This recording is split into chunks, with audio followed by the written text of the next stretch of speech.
Kurikulum di negara Kanada bukanlah kurikulum pendidikan nasional. Kurikulum pendidikan di Kanada diatur oleh masing-masing provinsi dan teritori. Beberapa karakteristik dari kurikulum Kanada yaitu pendidikan yang dikelola provinsi. Setiap provinsi dan teritori memiliki kementerian pendidikan yang bertanggung jawab untuk mengembangkan dan menerapkan kurikulum mereka sendiri.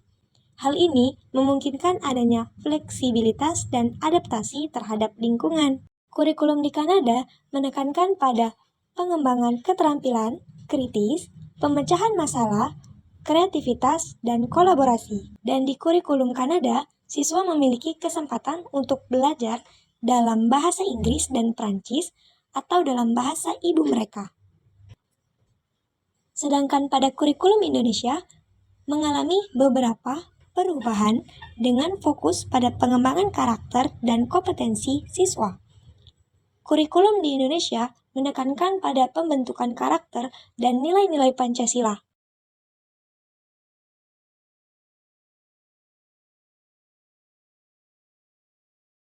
Pendekatan pembelajaran kurikulum.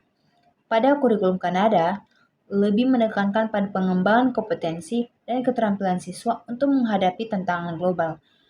Sedangkan pada kurikulum Indonesia, lebih berfokus pada pembentukan karakter, moral, dan nilai-nilai kebangsaan. Yang kedua yaitu adalah kurikulum Kanada memberikan lebih banyak fleksibilitas dalam memilih jalur pendidikan dan kurikulum yang sesuai dengan minat siswa. Sedangkan pada kurikulum Indonesia cenderung memilih struktur kurikulum yang lebih terstandarisasi dan terorganisir dengan jelas. Lalu yang ketiga yaitu pada kurikulum Kanada sangat menekankan inovasi dalam teknologi dan metode pengajaran seperti pembelajaran berbasis proyek. Sedangkan Indonesia lebih menekankan pendidikan agama dan budaya untuk membentuk identitas nasional. Perlu adanya perbaikan kebijakan dalam sistem kurikulum di Indonesia agar lebih adaptif, inklusif, dan berbasis kompetensi. Yang pertama itu meningkatkan fleksibilitas dan personalisasi pembelajaran, yang dimana siswa memilih mata pelajaran berdasarkan minat dan bakat mereka. Yang kedua itu mengembangkan pelajaran berbasis proyek dan kompetensi. Pembelajaran berbasis proyek dapat mendorong kreativitas, pemecahan masalah, dan keterampilan kolaborasi dalam dunia nyata. Oleh karena itu, kurikulum Indonesia harus mengurangi ketergantungan pada hafalan dan ujian tertulis, serta lebih menekankan pada pembelajaran aktif yang menantang siswa untuk berpikir kritis dan inovatif, yang dimana siswa mengerjakan proyek, bekerja dalam tim, dan mempresentasikan hasil mereka. Yang ketiga itu meningkatkan integrasi teknologi dalam pembelajaran, yang dimana siswa menggunakan perangkat digital, pembelajaran daring di daerah terpencil.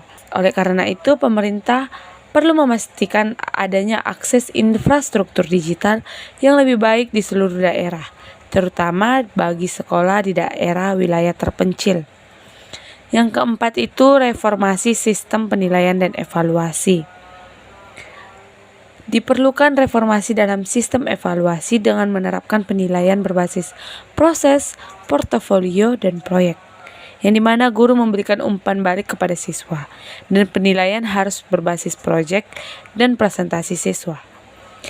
Nah, yang terakhir itu memperkuat pendidikan karakter dengan pendekatan yang lebih aplikatif, yang dimana siswa melakukan kegiatan sosial, diskusi tentang nilai-nilai kebangsaan, dan praktik kerja dalam komunitas.